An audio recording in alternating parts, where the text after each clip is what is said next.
能知道，生活的周遭充斥着中国制产品，但你可能不知道，中国廉价产品的背后，却让其他国家的人丢了工作。毒奶事件后，更让消费者避之唯恐不及。畅销新书《低价中国》作者哈尼来台分享他挖掘低价中国5大真相，告诉我们影响你我消费背后的真相。中国低价产品对你我的影响。Western consumers in particular, but even consumers in Asia, lost sight of the people who make the goods that they buy every day. The factory that made your underwear, if you're American, used to be down the road. The factory that made your television. And now that factory is thousands of miles away, and you'll never know those people who work there. And so we lost that connection, and in a sense we lost the appreciation for the efforts those people made.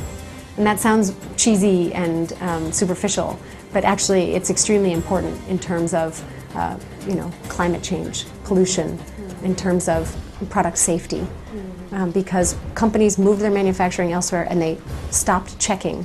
They moved it and they decided, well, it's cheap. I'm not going to check whether it's got all the ingredients it says it has. I'm not going to check very thoroughly whether it has child workers or not.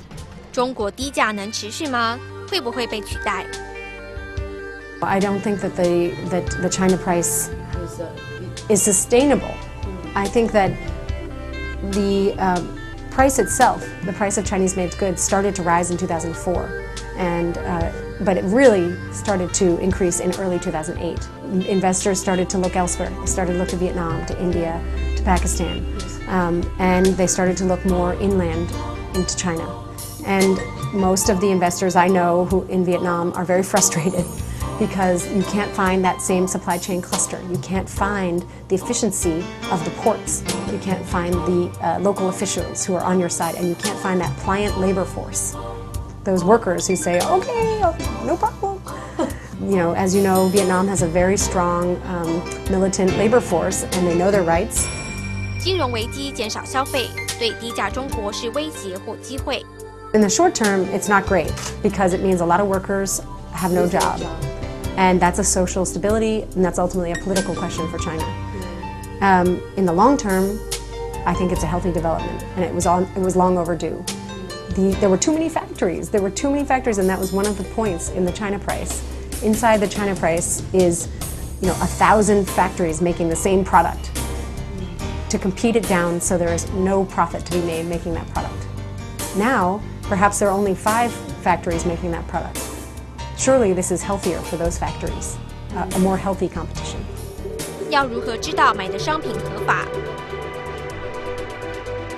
What I advise people to do in my book, and whenever anyone asks, is if you find a product that seems too cheap to be true, follow up. Because people initially, when I first started talking about this, people would say, well, that's ridiculous. Who's ever going to call the manufacturer? But then product safety problems started to emerge. And people thought, oh no, I'll call the manufacturer. If it's the safety of me or my child, I'll definitely call the manufacturer. And so I think it's become more widely acknowledged that we as consumers have power to make a difference in the way that the products are made. To me, the biggest issue is to talk about it more and to put pressure on companies. The best example of how that works is Nike, Adidas, The Gap. These are all companies that we, having grown up when we did, associate with bad labor practices. But they actually have the best labor practices of anyone, labor and environmental policies and programs of anyone, because we put pressure on them. 如何培养消费者意识？ I think in general, consumers would be well served to educate themselves more about the supply chain, whether it's because they care about labor or whether it's because they care about their own jobs.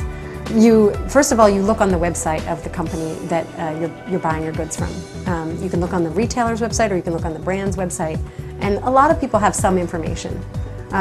Some companies have a lot of information. Consumers can exercise real power if they start calling up companies, if they start using the website.